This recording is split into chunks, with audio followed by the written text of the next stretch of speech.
Enquanto isso, nesse tempo de um mês, nós vamos falar um pouquinho sobre a reforma protestante, né, da onde que vem quase todas as igrejas evangélicas. Algumas vêm diretamente da reforma, outros vieram assim pela periferia, mas foram afetados pela reforma. E é algo de história. Alguns não gostam de história, alguns se aborrecem com a história, alguns só querem saber do presente e do horóscopo, né? O que é que tem a ver no futuro.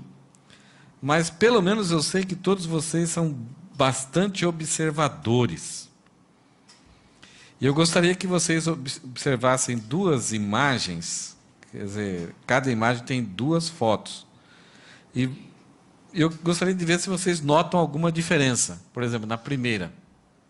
Vocês conseguem ver a diferença entre uma e outra? Todos conseguem ver as diferenças? Quase nada. Né? Aqui nós temos uma casa, a impressão que parece que é muitos anos já de construção, um modelo um pouco antigo, aqueles arcos, né? Talvez na época que foi construída foi um marco para a cidade, para a região. E talvez uma empresa comprou esse terreno, a família talvez só ficou 2 velhinhos, já não conseguiu se sustentar. E aí, então, depois daquelas lutas de família que vocês já viram muitas vezes, né?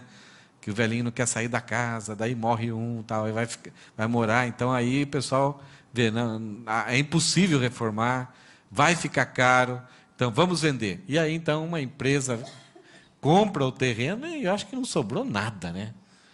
Totalmente diferente. E alguns, muitas vezes, você passa naquele lugar e fala assim, puxa, parece que eu me lembro que tinha uma casa aqui.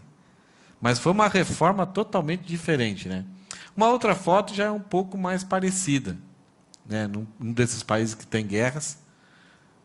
Então, um prédio tinha a sua construção original, sofreu ataques de guerra civil, então ele está totalmente destruído aqui, e lá ele volta à forma original. Aquela primeira casa foi tudo destruído e foi construído totalmente novo, uma nova estrutura, uma nova armação, novos ambientes. Aqui continuou os ambientes, é que aqui foi afetado, né?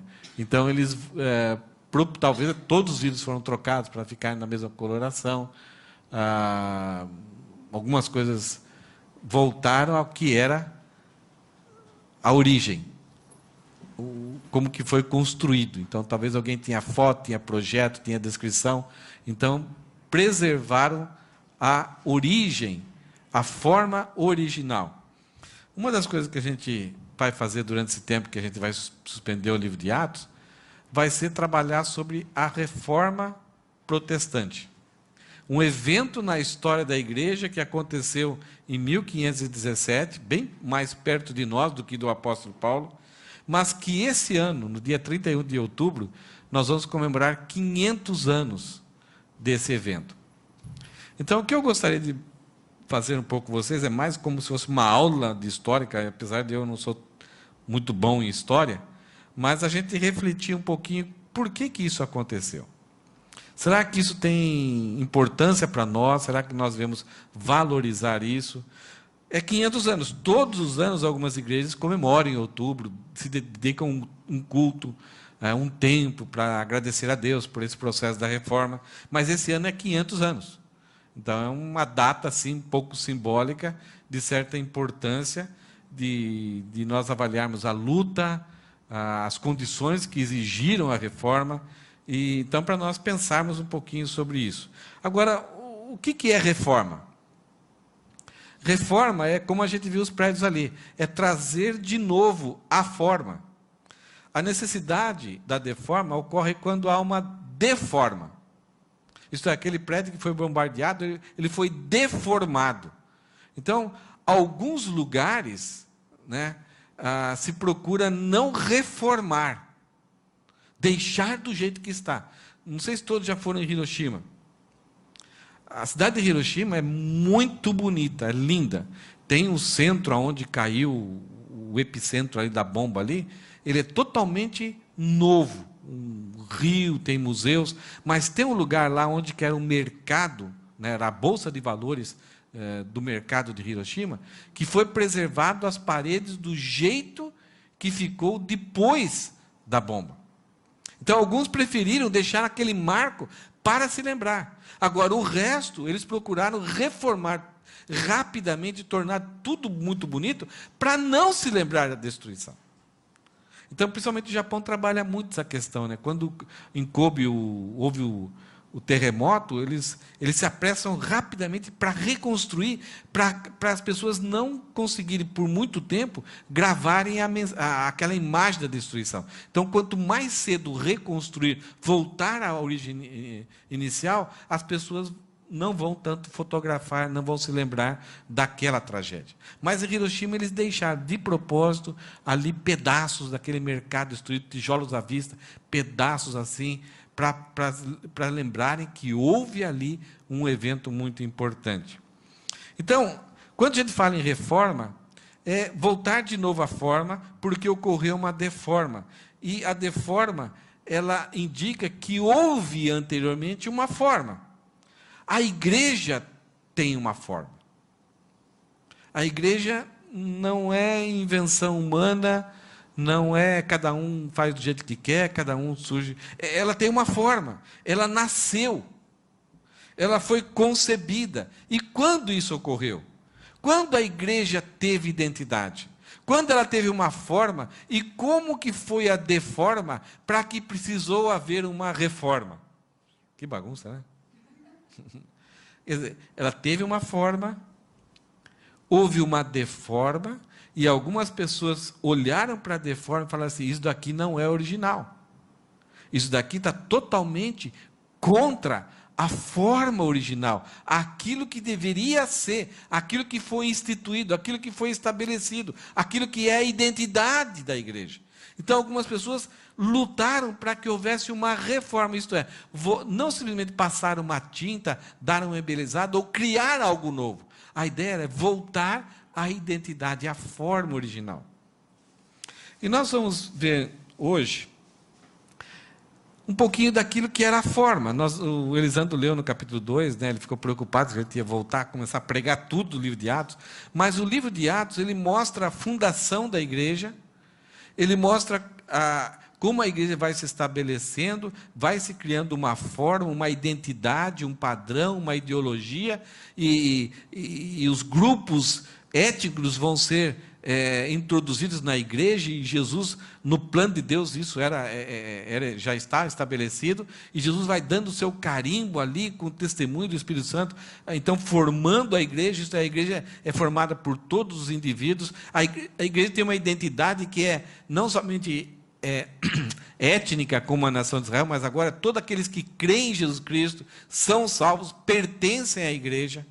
Então, ao longo da história do livro de Atos, nós vamos verificando essa forma que a igreja vai criando, e ela vai se expandindo. E logo ali no capítulo 2, depois da formação da igreja, com a descida do Espírito Santo, formou a igreja, inicialmente com os judeus, mas daí ela vai criando, vai tendo o seu crescimento, até chegar à sua forma final. Então, logo no começo do capítulo 2, além da formação, tem algumas características que pertencem à igreja, né? Logo ali no Lucas fala que todos aqueles que eram salvos ali em Jerusalém se dedicavam de coração ao ensino dos apóstolos. Isto é, aquilo que Jesus Cristo tinha ensinado aos apóstolos, eles transmitem à igreja.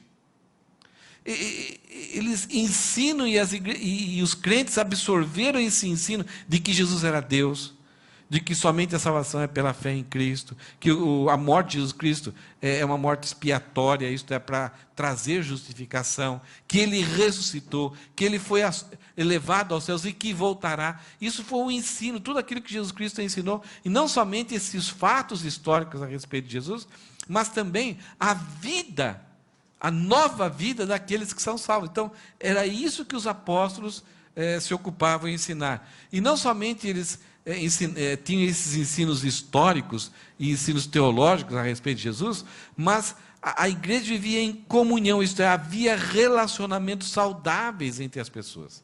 Eles conseguiam superar as dificuldades, eles procuravam ajudar e cooperar e trabalhar as dificuldades de relacionamentos de forma perfeita ali na igreja. E também se dedicavam no partir do pão, isto é, eles se reuniam para celebrar juntamente, adorando a Deus em culto e lembrando sempre o sacrifício de Cristo.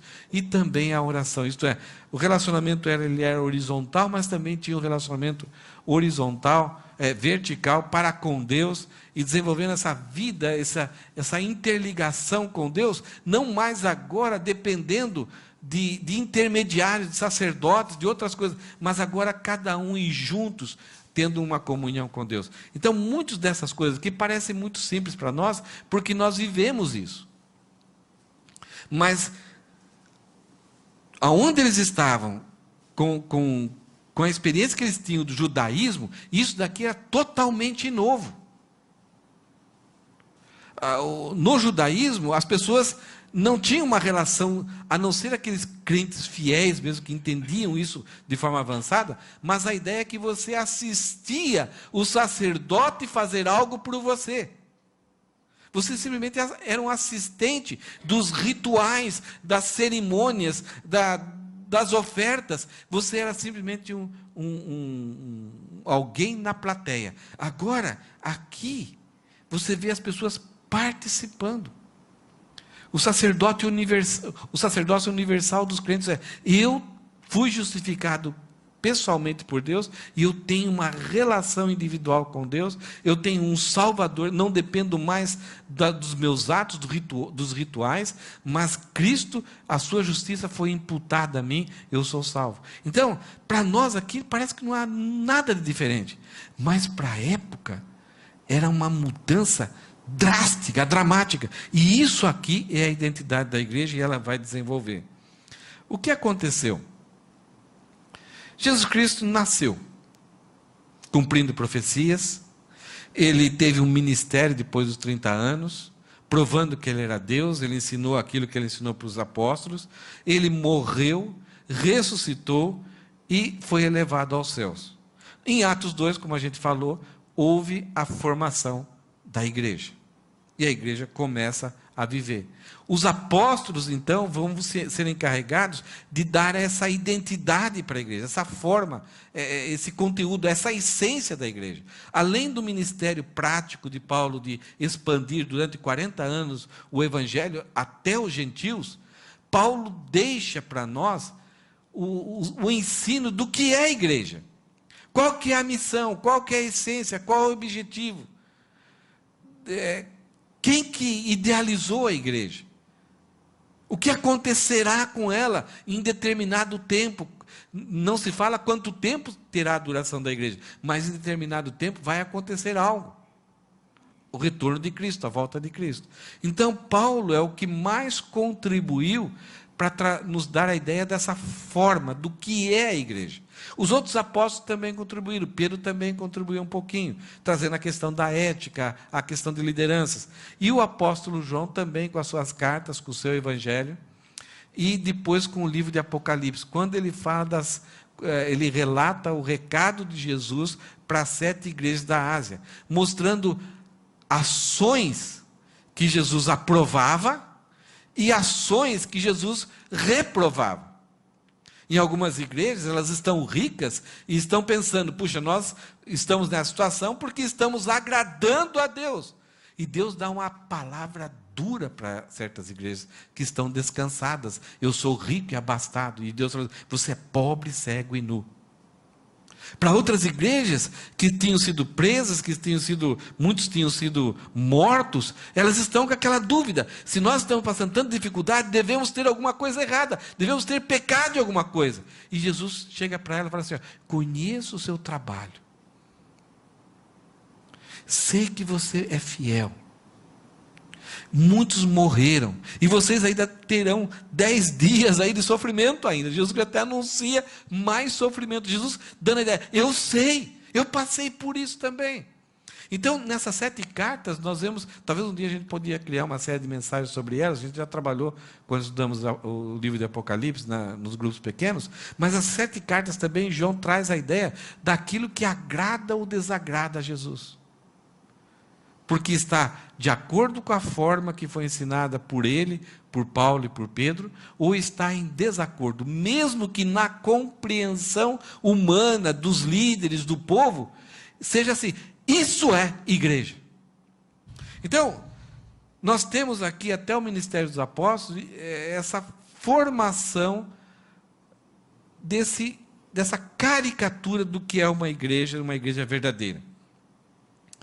Mas, depois que os apóstolos morreram, quando João é o último apóstolo a ser morto, ele é exilado pelo imperador Domiciano, que ele falou, vou acabar com essa raça. Então, ele é o último apóstolo, ele é o último daquele grupo de seguidores desse tal de Jesus, então vou exilar ele.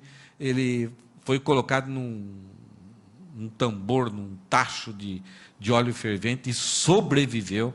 Depois foi exilado numa ilha, e aí ele tem a visão do livro de Apocalipse, mas daí João morre. E logo após João morrer, veio um grupo de pessoas, quer dizer, já estavam surgindo aí, substituíram os apóstolos, um grupo de pessoas chamados de pais da igreja, ou a época patrística, homens que lideraram a igreja. Nós temos aí um grupo de pessoas como Policarpo de Esmirna, Irineu de Lyon, Inácio de Antioquia, João Crisóstomo, e era uma época, depois dos apóstolos, que eles sofreram muitos foram presos, muitos foram mortos, e até Tertuliano falou que o sangue dos mártires, isto é, daquelas pessoas que estão morrendo por crer em Cristo, é a semente da igreja. Isto é, quanto mais se mata, mais nasce, mais se expande a igreja. Até esse momento o império, os judeus, os gentios eram totalmente contra a igreja, perseguiam a igreja, e a igreja resistia e crescia cada vez mais e se fortalecia. Tinha alguns perigos doutrinários, como na época de Paulo, como aqui nesse segundo século, com o gnosticismo, mas a igreja mantinha uma sã doutrina. Não havia tantos erros doutrinários dentro da igreja. Até que no ano 303, Constantino, numa das guerras, tem uma visão em que se ele levasse uma cruz diante dele, uma flâmula de uma cruz, ele receberia a vitória. E ele fez isso e teve a vitória. Daí ele quis saber o que seria isso. Até que alguém falou, tem um grupinho aí que se esconde aí e adora um Deus, e o símbolo deles é a cruz. Então aí ele declarou o império cristão. E alguns maus cristãos, que antes eram perseguidos pelos feiticeiros, pelos homens maus, quando o império, entre aspas, se converteu, passou a ser cristão, esses homens cristãos não muito bons, passaram a ser perseguidores daqueles que não eram cristãos. Então houve aí uma inversão aí. Então aqui, você percebe, tem a linha da igreja, né, e alguns desvios começam a acontecer na igreja, principalmente nesse momento que Constantino decretou o império cristão. Aí começou a trazer costumes grego-romanos, alguns valores. Aí começou a ideia de que se Constantino vai assistir um culto, então o lugar para esse culto não pode ser um lugarzinho qualquer, um fundo de quintal, um salãozinho do lado, tem que ser um lugar mais pomposo. E agora, o que acontece no culto não pode ser alguma coisa muito simples, um violãozinho, né? Não sei se eles tinham lá uma flautinha, uma harpinha, uma criancinha tocando, sabe aquelas coisas muito simples. Agora não pode mais ser o Elisandro, o Rafael. Não, a gente tem que contratar alguns profissionais, alguém que teve um estudo a longo tempo, que tem que ser uma coisa muito mais bonita. Então tem que ter um lugar para o imperador sentar, pessoas nobres. Então, percebe o que começou a acontecer com a igreja? Então, tanto o ritual, a igreja passou a não mais ter aquela simplicidade da, irmão, escolhe um hino aí, vamos cantar aqui. A coisa teve que se tornar um pouco mais importante, mais cerimonial, porque as pessoas que estavam ali eram importantes. O lugar tinha que ser bom. A cerimônia tinha que ser bonita. Não podia chamar qualquer pregador que errava no português, que engolia os S's. Não, então tinha que ser um negócio muito mais caprichado. Será que você já está pensando em alguma coisa? Hã? Oi? Calma.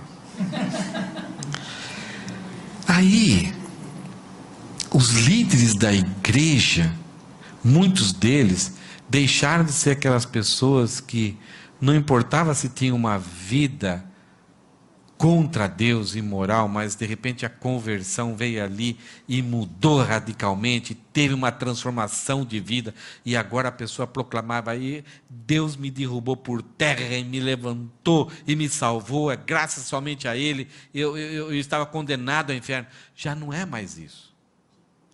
Agora são pessoas que vão ser nomeadas por Constantino. Então, pessoas começam a querer ganhar a simpatia do imperador.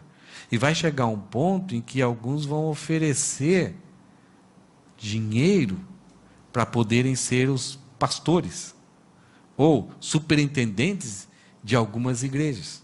Então, são pessoas que não vão desfrutar de uma mudança de vida, da salvação. Mesmo que talvez fossem crentes, mas ainda não eram maduros, não eram experientes, não tinham Jesus Cristo como Senhor da sua vida, que eles estavam mais preocupados era com Ele mesmo. Então, por causa disso, começa a ser introduzido na igreja algumas ideias, algumas doutrinas. Por exemplo, no ano 300, surgiu a reza pelos mortos. Então, para que os mortos tivesse um pouco de sossego, ou talvez houvesse alguma mudança, uma intercessão pelos mortos, para que talvez o destino deles pudesse ser alterado. Isso, não preciso nem falar que princípio bíblico combate isso. Aí, no ano 320, foi, por causa dos gregos romanos, foi introduzido o uso de velas, então, para iluminar. Então, as igrejas começaram a ser lotadas de velas. E isso, muitas vezes, para alguns ganhar dinheiro na fabricação de velas. Em 375, culto aos santos, isto é, aqueles pais da igreja, aqueles homens que eram líderes, que se dedicaram a Deus, que deram a sua vida e que morreram por nome de Cristo.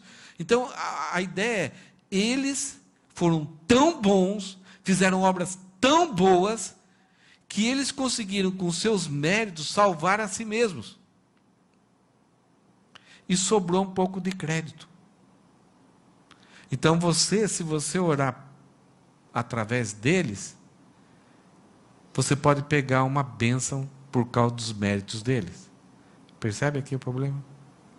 Aí, culto aos mortos, a introdução de imagens na igreja, as pessoas não sabiam ler, não sabiam entender muitas vezes o que se ensinava.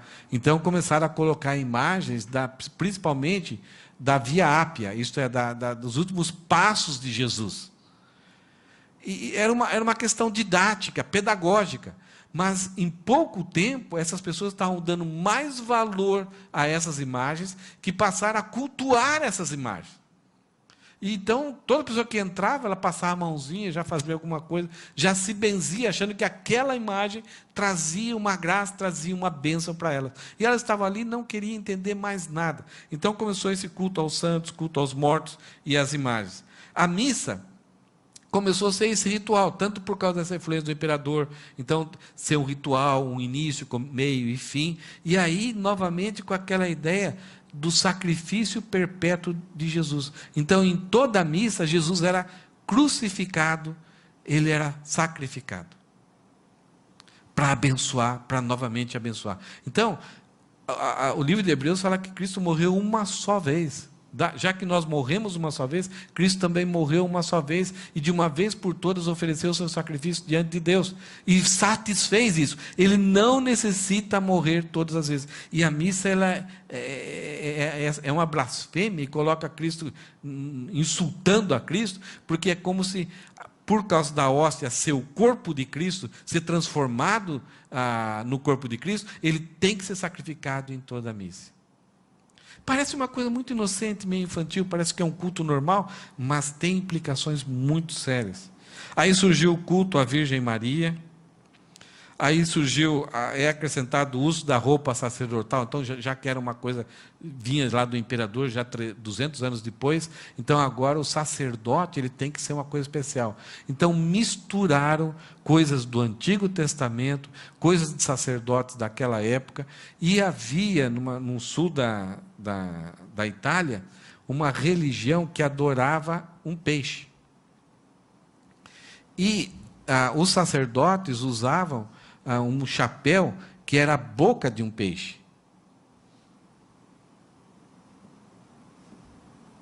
Então a igreja ela começa a assimilar outras religiosidades pagãs e fazendo um sincretismo. E aí então essa roupa do sacerdote ela passa a ser pedaços, retalhos de outras religiosidades para se tornar uma coisa diferenciada. Agora ele é o sacerdote, ele é o que tem comunhão com Deus. Então os desvios vão se ampliando. Em 526 teve a instituição da extrema unção. Tinha a unção para os doentes, para os enfermos, para ajudá-los, mas a extrema unção era no momento em que a pessoa estava quase incapacitada, estava mais com o pé na eternidade do que o dedinho aqui nessa vida ainda. Que naquela época eles falavam, já foi, né? Mas ainda tinha um respiro, um arzinho de vida ali. Então não dá para confessar os seus pecados, não dava para pedir perdão para nada, não dava para fazer mais nada. Então o padre vinha, rezava algumas orações ali, e através dessa extrema unção, a pessoa era perdoada de alguns pecados. Isso era muito interessante. Daí veio a doutrina do purgatório. Isto é, a pessoa que mesmo sendo salva ou crendo em Cristo, ela viveu uma vida com seus pecados veniais. Então, para cada pecado venial, havia uma determinação, uma contabilidade de quanto tempo você ficaria nesse purgatório. Sei que mais ou menos uma pessoa de 60 anos, pelas contas de quantos pecados veniais se faz no dia, ficaria mais ou menos 1000 anos nesse purgatório. Num fogo terrível, amedrontador. Então foi colocado diante das pessoas um terror de que as pessoas deviam ter medo do purgatório. Então o incentivo para viverem uma vida melhor aqui era por causa do terror do purgatório. Então você ficava purgando ali todo o seu mal, então aí você passaria para a eternidade com Deus. Então quanto menos pecados veniais você cometia aqui, menos tempo você ficaria no purgatório. Até que em 607, Bonifácio III, então ele vai se declarar, as igrejas eram locais, e agora então ele se declara bispo universal, o cara, o papa. Agora quem manda é ele. E aí logo após mais ou menos 100 anos, então surge mais uma lei, mais uma regra, mais uma doutrina. Era necessário beijar os pés do papa. A ideia era que as pessoas deveriam se submeter àquela autoridade divina instituída ali na terra, o representante de Deus. Ele é o cara, ele é o papa, ele que vai receber toda a submissão. Então todos deviam fazer isso. Em 754, então surge a ideia de que a igreja tem o poder temporal. É ela que define se as coisas da ciência são corretas ou não. Então, se alguma coisa alguém levantava uma ideia tal, devemos fazer isso. Se a igreja era contrária, a igreja tinha valor. Então, ela estabeleceu esse poder temporal aqui na Terra sobre toda a sociedade, todas as áreas políticas e científicas da humanidade. Em 786, então, passa a ter a adoração de imagens e relíquias. Então, a quantidade de pedacinhos da cruz de Cristo que foram adoradas, foram espalhadas para adoradas, é algo impressionante. Dá para se construir uma floresta. Então, várias coisinhas começaram a se inventar. Isso aqui é isso, daqui dos apóstolos. Então, essas relíquias e passaram a ser adoradas. Aí o uso da água benta, o sacerdote da igreja, ele abençoava a água, colocava em alguns potes na entrada da igreja, então a pessoa passava e se lambuzava, e aquilo concedia alguma graça espiritual, algum poder espiritual, uma limpeza espiritual para a pessoa. Então as pessoas começaram a usar os objetos como transmissores de bênçãos espirituais. Surge em 890 o culto ao Pai de Jesus. Em 995 vem a canonização dos santos mortos. Então aí a declaração da Igreja Católica que tal pessoa é um santo. Então as pessoas podem pedir intercessão ou bênção ou cura para eles, podem adorar assim e usar eles como intercessores. Aí em 988 surge aí o jejum nas sextas-feiras e quaresma. Quem foi católico, essas palavras não são nada estranhas, né? 1076 vem o dogma da infalibilidade da igreja. O que é isso? A igreja não comete erro. Então, tudo que ela fala é verdade e está correto. Ninguém pode questionar, tem que aceitar. Qualquer pessoa contrária está lutando contra Deus. Surge aí em 1079 o celibato sacerdotal. O que é isso? Aquele que eram sacerdotes, e até no caso de freiras assim, devem praticar o celibato. No caso dos sacerdotes, os padres, os bispos, foi incentivado eles, mas por causa que antes eles casavam, então de repente o pastor, o padre, o bispo de uma cidade, ele trabalhava muito bem, ele incentivava a sociedade a criar orfanatos, casas e prédios. Então, ele se esforçava, ele trabalhava muito. Então, se lembra lá que o Bonifácio falou que ele era o padre, a igreja central, houve uma igreja central? Então, localmente, esses padres trabalhavam bastante, construíam casas. Quando eles morriam, a igreja central falava que aquilo era tudo deles. E aí os filhos e a esposa desse bispo falavam assim, não, alguma casa é nossa, esses prédios fomos nós que pagamos. Não, é tudo, enquanto ele foi sacerdote, é tudo nosso. E aí então havia brigas, havia litígios, havia lutas para definir se era dos familiares do pastor, do bispo, do sacerdote daquela cidade, ou se era da Igreja Católica. E muitas coisas a Igreja Católica a Igreja Central acabou perdendo. Então aí eles vêm com a ideia de que há uma doutrina, e eles usam até um versículo de Paulo, que aquele que é sacerdote não pode casar e não pode ter filhos. Então, para corrigir um problema, eles estabelecem um dogma, uma lei, uma regra, uma doutrina. Então, com isso, aquele que queria ser padre, né, o pastor da tal cidade, um bispo, não poderia mais se casar. Aí, em 1090, vem a invenção do rosário. Todos vocês conhecem o que é um rosário? É um colar que tem 150 bolinhas, e mais 15 bolinhas para representar mais alguns benefícios ali que você... E cada bolinha que você conta, você tem uma reza. Então, você vai rezando, vai fazendo. Então, aquilo ali, para você fazendo aquilo, você está trazendo graça sobre você. É um tipo uma penitência, um ritualzinho. Em 1190, vem aí a venda de indulgências.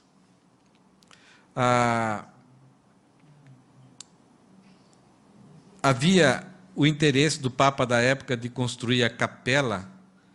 Capela, a gente pensa muitas vezes, é uma coisa pequenininha. A Capela Sistina, capela o Vaticano, né? Aquela capela de São Pedro. Então, como conseguir dinheiro para construir isso? Então, vamos vender cartas, dizendo que depende da quantidade, do valor da carta, ela dá direito à pessoa a ser perdoada por quantos pecados. Então, quem era mais perdoado? Os ricos. Então, a igreja começou a vender essas cartas de indulgência. Então, os ricos caíram na farra. Eu posso pecar e eu posso pagar. Os pobres ficavam sofrendo com medo do purgatório. E vem aí, nessa mesma época, aí oficializando a simonia. compra de cargos espirituais mediante pagamento. Então, o cara queria ser bispo, queria ser um padre de tal lugar, então as famílias tinham um filho lá, meio pancado da cabeça, não batia bem da cabeça, não serviria para nada. Então a família falava assim, puxa, é mais importante ser um bispo do que um prefeito. Então chegava para Roma, para algum lugar assim, olha, quanto custa para o meu filho ser bispo lá daquele lugar? Então eles pagavam e o cara ia ser bispo. Então imagine como ficou a moralidade, o estado espiritual da liderança da igreja chamada Igreja Cristã. Então os desvios vão continuando. Em 1200 houve a substituição do pão pela hóstia. Aquilo que era o pão da ceia, da cerimônia, agora era uma rodelinha e só devia ser fabricado. Então, montando uma indústria para abastecer o mercado das igrejas. Em 1215, vem a confissão auricular de pecados. O que é isso? O que é auricular? Auricular, isso aqui é o objeto auricular nosso. Então, agora, para você ser perdoado dos seus pecados, você tinha que chegar nos gabinetes assim, talvez, não me lembro, talvez como que foi no começo, era encontro assim, fuça a fuça, mas o que eu conheci, e eu fiz isso, né? Foi aqueles gabinetinhos, inclusive o padre ficava ali do lado, assim, sentado, uma pessoa chegava aqui e falava, essa pessoa saía, outra chegava aqui. E ele ficava ali, tal. E fazia algumas perguntinhas, ficava explorando a gente, assim, tal. E daí ele falava, reza 3 Padre Nosso, 3 Ave Maria. Então, de acordo com a sua pecadaria, ele dava a receita, e você ia lá. E quando eu fiz isso para a primeira comunhão, eu falei, que coisa boba. Eu era moleque, mas eu era meio... Falei, isso aí não está certo, né? Mas aí me senti culpado de estar pensando assim, né? Em 1230, vem a proibição da leitura da Bíblia. Por que vocês acham que surgiu isso? 1220. Né, houve a adoração da hóstia, a hóstia passou a ser adorada, aí veio a adoração na missa, como devia ser adorada também, e a idolatria. Então, agora, a adoração aos santos. Né? E aí, em 1230, vem a proibição da leitura da Bíblia. Por quê? Porque se você ler a Bíblia, vai ter problemas. Então, agora, os leigos não podem mais ler a Bíblia. E cada vez mais a missa passou feito em latim. Então as pessoas elas só assistiam, o compromisso delas era assistir e bancar financeiramente todo aquele império e achar então o que foi feito ali estava certo. Porque era de Deus, era a infabilidade da igreja, a igreja não erra. Então nós temos que confiar, é pela fé. E tem-se histórias de coisas assim ridículas, porque as missas, elas passaram, os pastores, esses bispos, muitos deles eram analfabetos, não conheciam nada de Bíblia. A única coisa que eles faziam era decorar algumas coisas. Então eles sabiam todos os passos que tinha que ser feito, então, quando levantava, blá, blá, blá, e conta-se essas histórias que esses caras inventavam coisas. Amém. Os caras nem inventavam coisa. Né? Como você vai questionar? E aí, então, algumas pessoas começaram a ler e tinham sempre, uma das coisas que a gente está vendo aqui, ó, aí teve sempre um remanescente fiel, pessoas que temiam a Deus e que eram categorizadas como pessoas estranhas, hereges, como pessoas amaldiçoadas por Deus. E sempre havia uma tentativa dessa igreja grande cristã de tentar perseguir esse pessoal.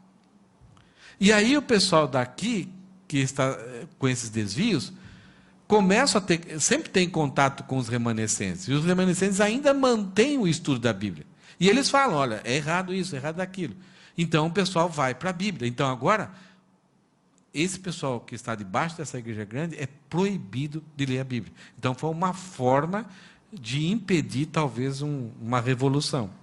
E aí, em 1316, tem a reza à Ave Maria, né? Até que vai chegar um ponto em que tanto essas igrejas evangélicas, mas pessoas dentro do catolicismo que têm contato com alguma coisa, começam a ficar mais incomodados. Deus começa a trabalhar na vida deles. Então, em 1415, tem a eliminação no vinho da comunhão. Teve a eliminação do pão, agora elimina o vinho da comunhão. Só o padre podia tomar o vinho. A hóstia era dada. Aos 10 anos, eu trabalhava como coroinha da Igreja Católica Central. Quem também? Na catedral lá em Botucatu. É enorme, é bonita. Talvez eu já dei essa foto para vocês. E eu gostava de segurar a patena, que era uma bandejinha assim, de prata, ou em alguns casos era de ouro, e era pesada, né? Eu com 10 anos ali. Então, normalmente a missa tinha umas 300 pessoas. E algumas vezes eu era escalado, outras vezes não. Então, outras vezes era só escalado só para bater o sininho, outras vezes ficar do lado do padre. Então, no final, a gente sempre bebia o vinho do padre lá. Mas a melhor posição era estar ali, que aí o padre, o corpo de Cristo, aí a pessoa, amém, colocar a língua para fora, e o padre colocava a hóstia na língua da pessoa. E você tinha que acompanhar esse movimento do padre até a boca da pessoa, para o corpo de Cristo não cair no chão. Aí depois o padre vinha lá com um paninho lá e limpava esses farelinhos da hóstia. O moleque, 10 anos, teve uma missa de crisma, que é quando a pessoa recebe o Espírito Santo na Igreja Católica. Tinha mais de 1.500 pessoas. Fez fila, foi lá no fundo e montou a multidão e veio a fila aqui.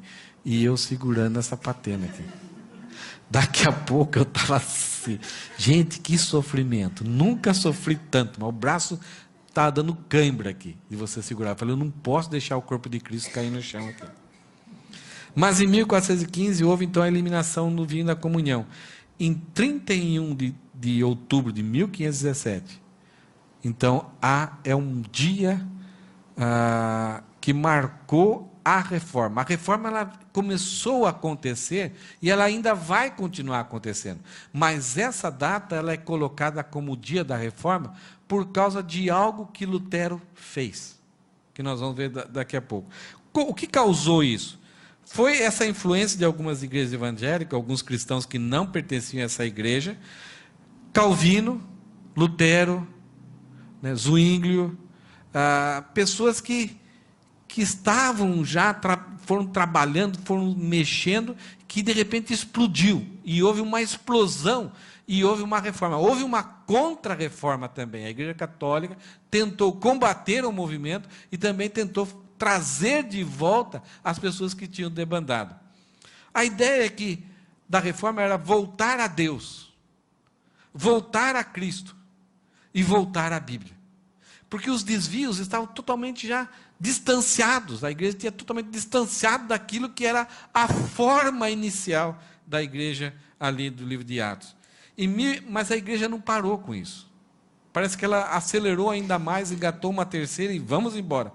Aí, em 1546, é colocado a tradição, isto é, se a igreja fala assim, sempre fizemos isso, isso está no mesmo pé de igualdade com as Escrituras.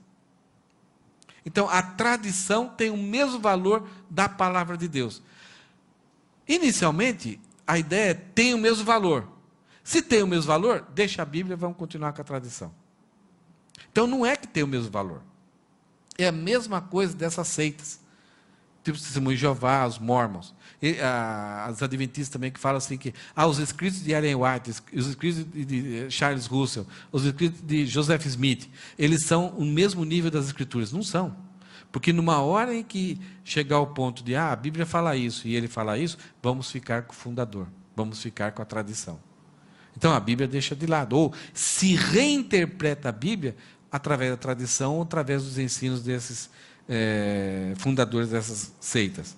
Em 1546, acrescenta-se à Bíblia os apócrifos. O que são os apócrifos?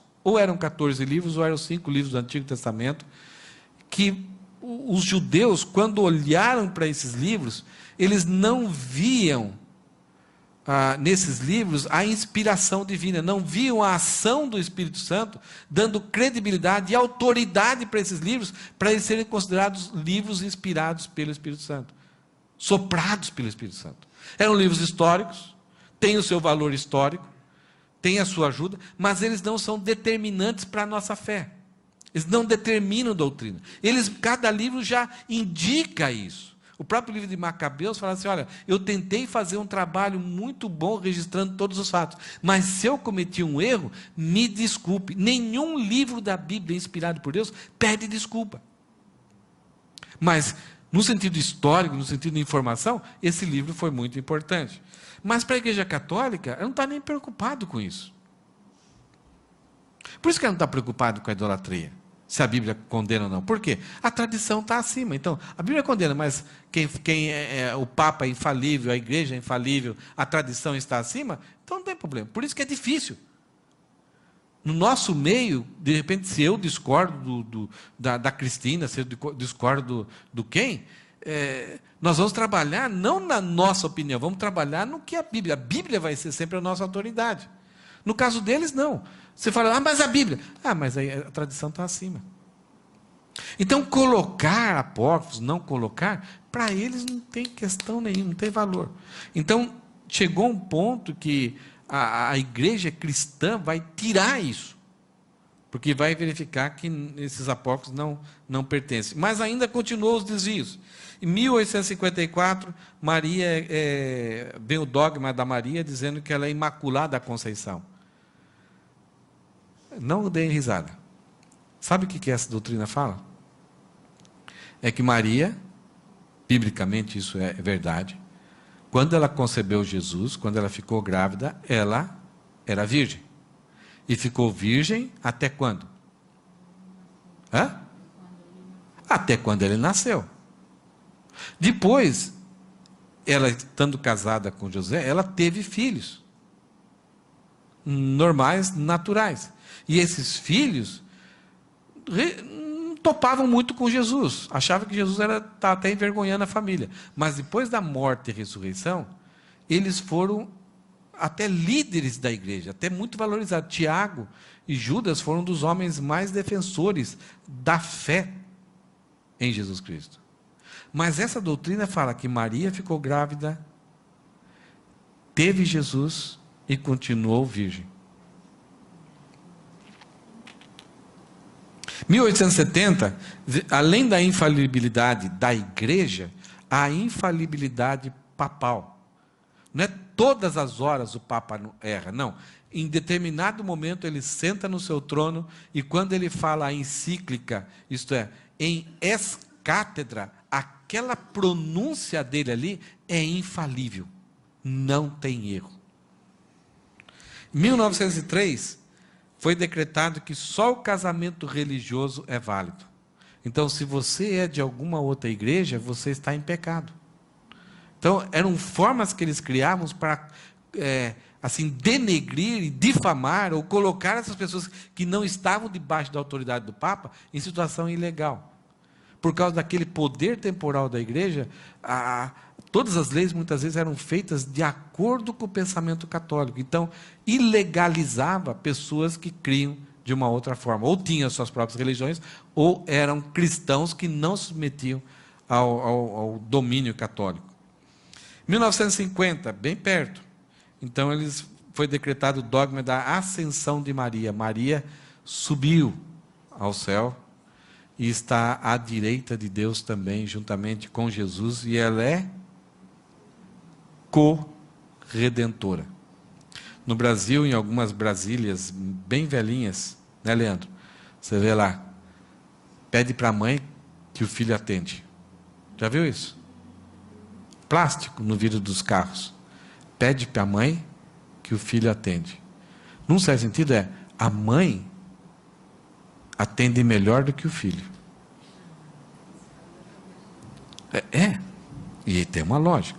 E aí, em 1965, Maria é colocada como a mãe da igreja. né? Já não é Jesus, já não é o próprio Deus, não é nada. Voltando à reforma, vocês viram a coisa como começou a ficar tenebrosa, e pessoas vivendo, ficando incomodados? Então, aí, em 1515, surge aí Martinho Lutero. O que era o Martinho Lutero? Era um monge agostiniano. Ele era uma pessoa brilhante, com um humor muito ácido, né? Ele tem algumas histórias dele, a gente vai falar um pouquinho talvez depois, mas ele, na sua vida, mesmo estudando a Bíblia, ele tinha um problema com essa questão sobre a justiça. Como a justiça de Deus pode ser satisfeita?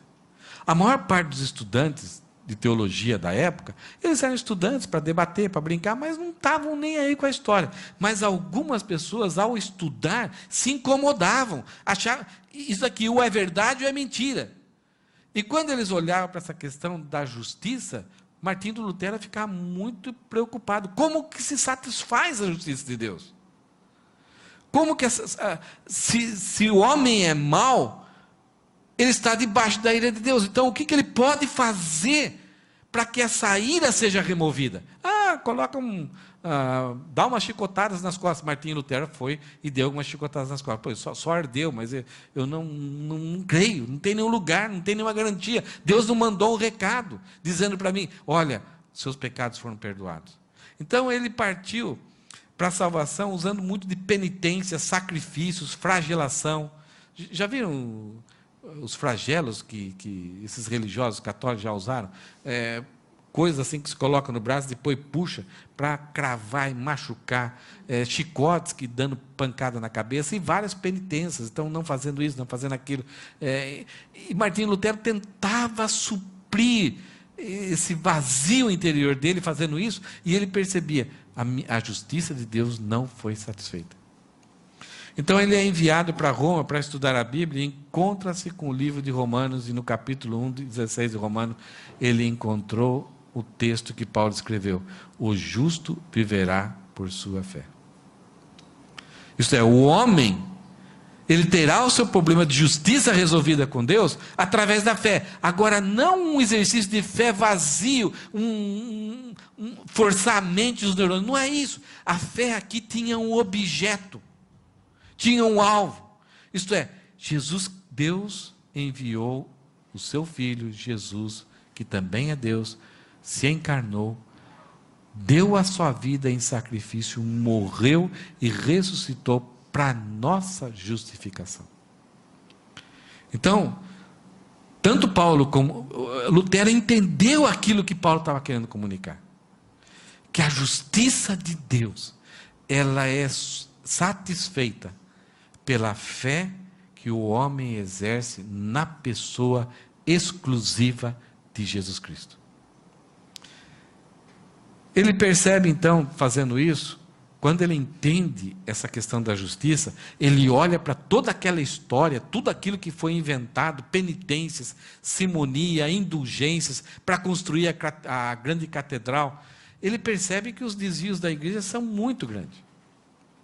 A liderança da igreja, uma liderança corrupta, imoral, que se diz infalível, e cada vez se afundando mais. Então, o que Lutero, inconformado, fez? Pegou e escreveu 95 teses que refutam com base bíblica a existência do Papa, a liderança da igreja, a própria igreja, como que ela está, a deforma com que ela está, as indulgências, esse pagamento por pecados, e as heresias da igreja. Então, 95 ele alistou num grande papel e foi e pregou na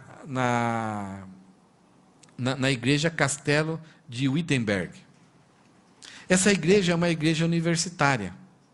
Então, é como se tivesse um painel, a porta, ou algum painel de madeira era colocado lá. Então, qualquer pessoa que tinha uma ideia, tinha um protesto, tinha uma ideia assim bonita, um pensamento bonito, ia lá e pregava. Até essa época aqui não tem a imprensa. Daqui a pouco Gutenberg vai inventar a imprensa, e aí as ideias de Lutero vão ser espalhadas, e Lutero vai traduzir a Bíblia para o alemão. Então a Bíblia vai sair do poder da igreja e vai se espalhar para o povo. O povo vai ler a Bíblia novamente. Mas, nesses lugares onde era pregada, esses pensamentos eram copiados à mão e eram espalhados. Então, não foi simplesmente um lugar de protesto, era um lugar que Lutero fez para todo mundo ia ler, essas ideias seriam copiadas e essas ideias seriam espalhadas. Assustador. Em 14 dias, as teses de Lutero se espalharam por toda a Alemanha. Quando pessoas, historiadores, eles estudam esse evento que aconteceu aqui, esse momento aqui de Lutero, mas muito mais coisas estão acontecendo com a reforma Zwinglio, Farel, outras pessoas em outros lugares, mas Lutero com essas 95 teses e espalhando, isso vai comprovando tudo aquilo que está acontecendo de movimentos em outros lugares. Os historiadores falam que Lutero foi um reformador, foi um revolucionário fora do tempo. O efeito que Lutero teve com as suas ideias aqui, elaborando essas 95 teses, muitas vezes o próprio Facebook não consegue fazer hoje. E olha que as ideias do Facebook hoje, qualquer pessoa que coloca alguma coisa, e rapidamente o mundo todo está sabendo. Mas, sem imprensa, dependendo de a gente copiar, o efeito foi tão forte, que pessoas copiavam e espalharam isso por toda a Alemanha. Qual que era o objetivo da reforma? Desses homens que queriam essa reforma na igreja? Era fazer a igreja voltar ao credo dos apóstolos. Era abandonar, deixar de fazer aquilo que foi tudo invenção e foi acrescentado à igreja. Era voltar à sã doutrina. Era voltar à forma original da igreja. Eles falavam, a igreja está deformada, ela precisa da reforma para voltar à forma original. E essa reforma, ela segue com Calvino e Farel na Suíça, ela também segue com Zwinglio na Suíça e Erasmo de Roterdã na Holanda. Tem outros homens que também fizeram isso. E, naquela mesma época, Calvino, em Genebra, um suíço, em Genebra, ele vai sistematizar toda a doutrina bíblica. Ele vai escrever as institutas, isto é, a doutrina sistematizada, como que ela funciona. Então, trazendo algo que se tornou fácil para as pessoas entenderem. Eu falei do cinismo e da criatividade de Calvino. Olha só o que ele fez. A reforma, ela teve um impacto muito grande, ela se espalhou muito através da música. Sabe o que Calvino fez? Ele ia nas tabernas, nos lugares assim, onde está o povão mesmo, assim, o povão que não sabia ler, não sabia muita coisa, mas ele tentava ver qual a música que era mais popular, mais cantada. E eram músicas assim, pesadas, com letras pesadas.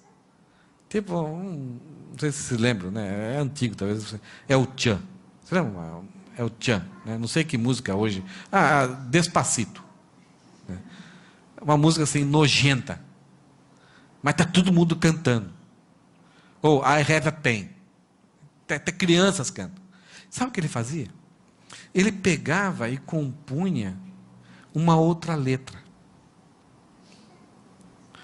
A música, a melodia, estava na cabeça das pessoas. O pessoal sabia cantar, sabia tocar. E aí ele chegava, o pessoal, canta essa Despacito com essa letra aqui. E ele deu as letras, as pessoas começaram a gostar. Aquilo acabou fazendo um efeito. Deus usando essa música, essas melodias, e aquilo vai trazendo salvação, conversão. As pessoas já não... A melodia está lá, a pessoa ouve uma vez, ela substitui aquilo que era nojento por aquilo que agora é a palavra de Deus, aquilo que é a mensagem de salvação, e aí o coração é transformado, e se espalha, a fé começa a ter um reavivamento. Então, eu me converti, eu conheci a Cristo na igreja batista, e naquela época, nós tínhamos o cantor cristão. Vocês já viram o cantor cristão? Tipo a harpa cristã, né? A gente usa muitos hinos da harpa aqui, mas eu percebi, na época que eu entrei, que existia assim, parece que algumas Bíblias, ela tinha a Bíblia, tinha o cantor cristão junto e o dicionário bíblico. E para algumas pessoas, até o cantor cristão era inspirado. Porque era quase que uma idolatria sobre o hino. Isso aqui é inspirado, essa música aqui. E aí, quando a gente vai descobrir, aquelas músicas, elas eram músicas originais de tabernas. Tipo, boate da época. Que Lutero colocou uma melodia. Então, muitas vezes, algumas músicas de hinos antigos que a gente canta hoje, que a gente considera como tão sagrado, a melodia vem de casas noturnas. E Lutero, de humor, né, muito ácido, aproveitou isso e Deus usou aquilo. E é duro, né? A gente fala, pô, como que as pessoas não conseguiam identificar? Mas a substituição, a letra, a palavra de Deus, a mensagem de salvação, imortalizou aquelas músicas que eram profanas. É estranho isso, duro da gente entender, né? Aí tem uma foto dos homens, Calvino, Farel, Zwinglio. O Calvino é o de barbinha branca. Lutero morreu com 60 anos, Calvino morreu com 45, eu acho. Um homem muito doente. Nós vamos talvez falar algumas coisinhas para ele, mas esses homens sofriam muito, era uma época muito difícil na questão de saúde. Por causa desse projeto que Lutero fez, a Igreja Católica começou a perseguir ele. E de repente um dos papas declara e convoca um tribunal para Lutero vir e se defender. Esse tribunal se chamou Dieta de Worms. Eu falei em dieta, a Daniela já ficou meio assim. Muitos amigos falaram, não vá, Lutero. Não vá. Não vai adiantar nada. Ele falou, eu sei. Eu não vou conseguir convencer eles. Eles simplesmente querem que eu como chama a palavra? Me retrate diante deles. Que fale, não, foi tudo um erro, não quero perder a comunhão com a Igreja Católica, não quero perder meus cargos, não quero perder o meu futuro promissor na igreja. Então, olha, eu me retrato, me desculpe tudo aquilo que eu fiz, aceito a disciplina, o que vocês quiserem me flagelar, me prender, não tem problema não. Eles queriam que Lutero fizesse isso. E os amigos falaram, Lutero, você não vai fazer, então não adianta ir lá. Ele falou assim, mas eu não posso perder o privilégio de defender a palavra de Deus. Então ele acabou indo, ele foi excomungado, ele passou a ser ameaçado de morte, perseguido, e os amigos escondem ele num castelo, e aí ele passa a conviver no meio da sociedade, quando ele saía, disfarçado do Cavaleiro Jorge. Então já não era mais Lutero. Aí tem uma foto aí da Dieta de Worms, é um tribunal. É uma imaginação que alguém acabou pintando, mostrando então Lutero diante das pessoas ali, tentando mostrar, tentando convencer as pessoas, mas eles estavam com a consciência cauterizada e não conseguiam entender mais. O desvio já era tão grande que o coração deles estava empedrado diante da palavra de Deus. A palavra de Deus não tinha mais nada. Por causa disso, por causa dessas 95 teses que Lutero fez, mais as Institutos Calvino, mais o trabalho de pregação desses reformadores, num momento, a Sínodo de Dort, pessoas começaram a sintetizar todo esse movimento em 5 bases colunares, em 5 teses. Isto é, tudo se resumia a voltar a 5 padrões da forma da igreja. Isto é, a igreja deveria valorizar 5 colunas. E essas colunas, posteriormente, é bem recente, foram chamadas de 5 solas. Já viram isso? Não é sola de sapato, de tênis. Sola é somente. Então, os 5 somente. Coisas que a igreja não deveria abrir espaço. A igreja, ela é transcultural. Ela não carrega com ela cultura.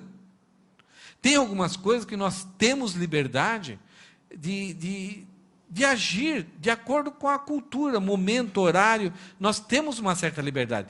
Desde que essas liberdades não quebrem ou não prejudiquem essas 5 bases. Então, com isso, nós trabalhamos com a questão de princípio, com a questão de base bíblica. E não ficando, o povo gosta mais disso, então vamos fazer. O povo está gostando mais daquilo, vamos fazer. Olha, isso daqui está dando certo. Então vem o pragmatismo, ou vem o liberalismo, ou vem o misticismo. E é o que nós estamos enfrentando hoje em dia. As pessoas, isso dá certo. Isso traz crescimento da igreja. Se você introduzir isso, vai acontecer aquilo. E de repente você fala assim, mas qual é a base? Isso daqui prejudica algum princípio? Não tem princípio. Deu certo? Não matou ninguém? Vamos fazer. Então, essas 5 bases eram chamadas de 5 solas. Então, é a sola escritura, isto é, nenhuma outra regra, orientação é a base de regra e fé da igreja. Mas tem um fundador que teve um sonho, um anjo apareceu. Não serve. Tudo tem que ser abalizado, sustentado pela palavra de Deus. A palavra de Deus não pode ficar em pé de igualdade. Ela sempre vai estar acima. E desde que qualquer coisa não conflita com a palavra de Deus, tudo bem. Mas se não, e se há algo que a palavra de Deus estabeleceu, eu vou seguir. Não preciso fazer acréscimo, modernização, porque a palavra de Deus ela fala, é suficiente, não precisa mais que isso. Sola gratia, isto é, somente através da graça. Não há o acesso a Deus, o retorno do homem para com Deus é somente através da graça. O homem nunca vai ter condições de fazer algo suficiente para agradar a Deus. É só pela graça. Somente a fé, isto é, o acesso a essa graça, é somente pela fé. Solos Cristo, isto é, somente Jesus é o intercessor entre Deus e o homem. Só Ele é Deus homem. Só o sacrifício dele tem valor. E só lhe deu glória, isto é, não deve ninguém ser glorificado a não ser Deus. Tudo aquilo que você fizer é para a glória de Deus. Por exemplo, hoje nós vemos, você vai para um advogado, não sei se você já tiver essa sensação, você sentar na frente do advogado e perceber que ele está mais interessado quanto você vai pagar ele, que você vai pagar ele, do que ele está interessado na sua causa. Então a ideia parece que ele está pensando assim, né? Olha, o meu interesse está que você vai pagar os 120 mil para mim. Depois eu estou interessado no seu trabalho. Você já sentiu isso? Ou no médico, você senta diante do médico, parece que ele está mais preocupado com aquele tempo ali, vai render alguns 1.000 ienes para ele, do que o seu trabalho, do que o seu problema. Por que essa geração está assim? Porque lá em casa, quando um filho é assim, pai, eu estou pensando em ser um professor. Não, filho, seja médico, dá mais dinheiro. Então, essa geração está seguindo a orientação que a gente está dando para eles. De que não existe vocação. Eu não tenho que buscar fazer algo que esteja preocupado com a glória de Deus. Eu tenho que estar preocupado com quanto que eu vou ganhar. Então, entre ser médico, engenheiro e advogado, eu vou querer ser um deles, mas com o objetivo de ganhar dinheiro. Então, eu vou escolher aquilo que talvez tenha mais a ver com o meu jeitão, para mim não sofrer tanto, para ganhar dinheiro ainda de uma forma gostosa. Mas o objetivo sou eu. Então, perdeu-se aquela ideia de que você tem um chamado e uma vocação de Deus para glorificar a Deus no meio da sociedade. Então, é isso que esses 5 solas está tentando restaurar. Que a gente tenha uma vocação, que a gente tenha um chamado, que nós pertencemos a uma igreja, que só as Escrituras fazem parte da nossa autoridade, do nosso estilo de vida, da nossa regra de fé. Só para nós terminarmos. Terminarmos é complicado. Essa frase aqui foi escrita e é bem falada. Ecclesia reformata et sempre reformanda secundo verbum Dei. Comecei a falar latim agora. Você já percebeu o significado dela? Igreja reformada está sempre reformando segundo a palavra de Deus. Então não é porque a gente fala, não, nós não somos iguais àqueles desvios. Aqueles desvios, é terrível mesmo, aconteceu, precisou de uma reforma. Então nós, num certo sentido, somos uma igreja reformada. Uma igreja que ao longo da história perdeu a sua forma e hoje nós estamos então buscando ser igual àquela forma. Será que somos igual à forma original? Então, nós nunca podemos descansar em berço esplêndido. Nós sempre temos que pensar se realmente estamos de acordo com a forma original. Uma igreja que luta para viver a forma original, em primeiro lugar, ela vai pregar a Bíblia expositivamente. Porque ao pregar a Bíblia expositivamente, essa igreja vai ser confrontada, o pastor vai ser confrontado com a Bíblia, e a igreja vai ser confrontada. E ao fazer isso, nós temos menos possibilidades de escaparmos da forma original. E se estamos escapando, a gente vai tentar voltar o mais rápido possível. Não vamos deixar a história nos desviar para longe. Agora, quando eu pego um texto fora do contexto, que vira pretexto para te colocar em cabresto, eu vou pregar assim, Jesus chorou. E aí vou fazer uma grande mensagem sobre o que isso tem a ver com a minha vida, Jesus chorou. Que não tem nada a ver com a história. Então, uma das coisas é usar a palavra de Deus da forma correta e séria. Segundo, entender a história nos ajuda a não cometermos os mesmos erros.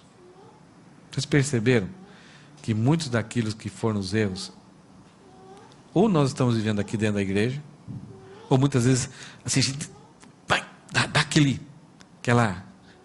aquela quedinha, a gente volta rápido. Mas quando a gente percebe, olha para a história, ou perto de nós pessoas estão cometendo os mesmos erros, os mesmos valores. Por exemplo, hoje se diz muito a ideia de que a liderança evangélica tem que ser centralizada. E eles têm várias razões. O pessoal está falando, tem que ter o apóstolo, tem que ter o patriarca que comanda tudo, porque isso agiliza. Era o objetivo do papado. E ao mesmo tempo esse líder que é colocado lá, ele é o tal ungidão de Deus, que o que ele fala é infalível, ninguém pode ir contra. Mesmo que você falou, olha, a Bíblia fala, mas o apóstolo falou isso. O que quer dizer isso? Ele é infalível. Então, entender a história nos ajuda a gente não cair nessas armadilhas de cometer os mesmos erros. E quais as reformas necessárias hoje?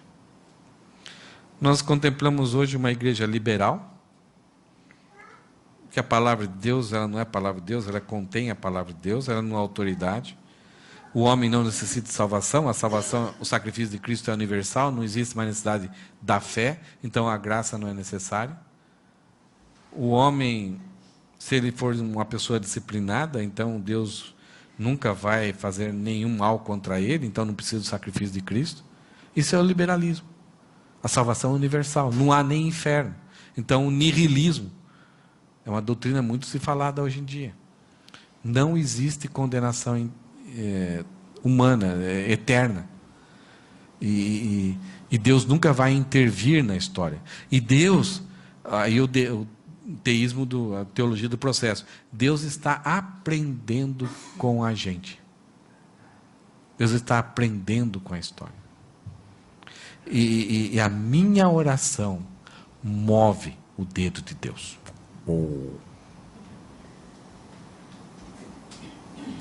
Além do liberalismo, nós temos um misticismo, né? Nós temos vários objetos sendo usados que transmitem graça, várias ações na igreja que são colocadas como atos proféticos que transmitem graça. Então os rituais, não somente pagãos, mas do Antigo Testamento, estão sendo trazidos de volta como ações de obtenção de graça, de favor de Deus. E também nós temos igrejas com uma ortodoxia. O que é isso? É aquela igreja correta na sua doutrina, na sua declaração de fé, mas com uma vida totalmente imoral. Isto é, a declaração de fé não condiz com o comportamento, com a moralidade, ou da igreja ou das pessoas. Então nós temos, principalmente nos Estados Unidos isso acontece mais, nós temos igrejas assim, que tem uma doutrina, o culto é bonito, tudo certinho, mas é uma devassidão só no dia a dia, no comércio, na vida em família, na vida nos negócios. Então, não tem ligação entre a fé que professam, genuína, verdadeira, bíblica, com o comportamento no dia a dia. Então, precisa ter muitas reformas hoje. E nós somos chamados por Deus, nós temos uma vocação, eu, vocês, a não deixar com que aqueles desvios aconteçam com a igreja. E influenciarmos pessoas, né, para sermos a igreja da forma. Eu não gosto muito de ser chamado de igreja ou uma pessoa reformada. Eu prefiro, porque a reforma, ela teve alguns problemas também. Foi algo muito bom, foi algo joia demais, foi um movimento assim, com muita contribuição, trouxe as universidades que nós temos hoje, são por causa da reforma, muitas influências na sociedade, mudou a imprensa, tanta coisa boa, mas foi para aquele momento. Se a gente engessar aquela mudança, nós não vamos estar continuando a reforma que é necessária, que é voltar à forma. Nós não temos que voltar à igreja da época de Lutero e de Calvino. Nós temos que voltar à igreja que era da forma original. Então, esse é o nosso trabalho e esse é o nosso desejo, né? Amém?